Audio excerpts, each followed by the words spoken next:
Its 25th day, the ripple effects are now being felt at kitchen tables all across the country, whether it's from people who receive those food benefits that are now at risk or furloughed federal workers.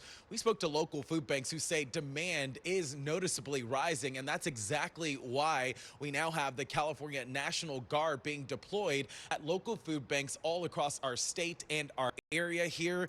We can also tell you that those Guard troops are being relocated to the LA Regional Food Bank as well, where dozens of troops there are now helping to boost capacity for staff while playing a similar role as they did during the pandemic. The state is also fast-tracking up to $80 million to keep food banks stocked. And with the shutdown now in its 25th day as of today, some federal workers have already missed a full paycheck. A bipartisan policy center analysis estimates that roughly 1.4 million federal employees are furloughed or working without pay, forcing many of those workers to rely on food banks for help. Meanwhile, about 42 million Americans, or about 1 in 8, rely on SNAP each month. The USDA and multiple states are warning November benefits are at risk if this shutdown isn't resolved. In California, that includes about 5.5 million people on CalFresh. Meanwhile, we know this morning several food banks in Northern California, they're not asking for CalGuard at this time, turning down that assistance, partly due to community fear. This week, we spoke to a local food bank here in LA about the demand and the concerns. Take a listen. People doesn't want to go to the stores. They are afraid to do this. Yes. So over here, they are welcome. I don't think anything happened, but they are afraid to come. Food insecurity rates are about 25% in LA County. You're talking about a county with 10 million people, so that's a huge number. We feed about 1 million a month, but the other people get food from other resources, including the CalFresh benefits. But we're going to see this huge tidal wave of people that need food assistance in our community. The LA Food Bank is the first food bank where the Guard is deployed. We have 32 members that are here today, and we're assessing the needs across the state. It's a similar story nationwide. More and more Americans lining up for food as inflation has increased 3% from a year ago. Airports in cities like Las Vegas and Salt Lake City have also set up food pantries to help those TSA workers and air traffic controllers who are now working without pay. Well, please, we definitely need this. We definitely need it. And it's helping us out a lot. And it's, for the kids to, get off school, they have something to eat,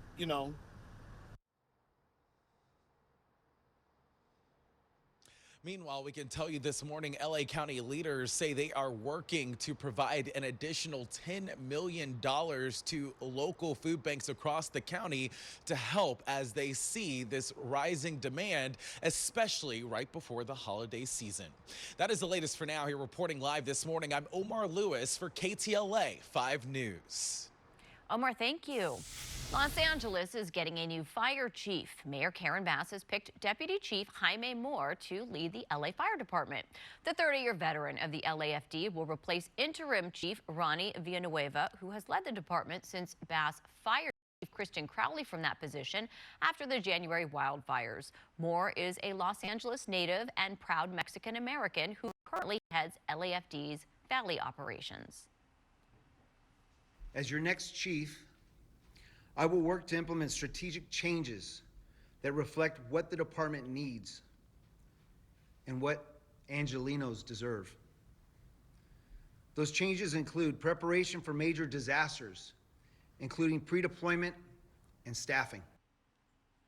The appointment comes just months before the first anniversary of the deadly Palisades fire. Officials recently determined the January 7th fire was a reignition of an earlier blaze the department responded to on New Year's Day.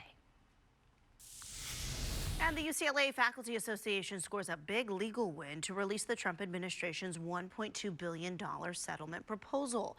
The California Supreme Court rejected the UC's request to keep the settlement proposal private. The 27-page document now posted online demanding vast changes to UCLA's admissions policies, student protest restrictions, and a ban on gender-affirming health care for minors.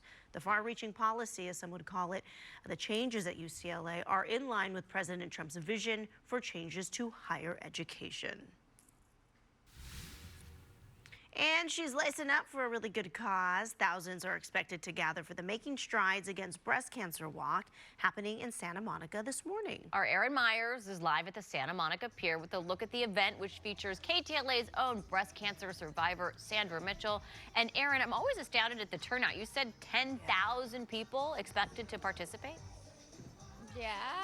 Hi, ladies. Good morning. Yeah, they're expecting about 10,000 here this morning. That's going to be survivors, thrivers, family members, care team members, supporters. So it's a big turnout, and they are raising funds to help with research and programs to fight breast cancer. And you can see right here behind me, that's where the walk is going to start. It's a 5K, and you get to go through Santa Monica. It's really beautiful. It's going to be a great day, full of strength and positivity. And I want to bring in Caitlin Bitton. She is part of the Making Strides of Santa Monica. You are the Women's Health Council. Talk to me a little bit about what you guys are doing. Yeah, so this is the first year, this is the inaugural year for the Women's Health Council of Making Strides Against Santa Monica, and it's an amazing group of just leaders within the community who are helping to support and advocate for such an important cause. So a lot of us are, with brands that are coming in either as a supporting sponsor or a title sponsor, and just really utilizing our communities and our strengths to help get as many people involved as possible. And you're also with O Positive Health, and you guys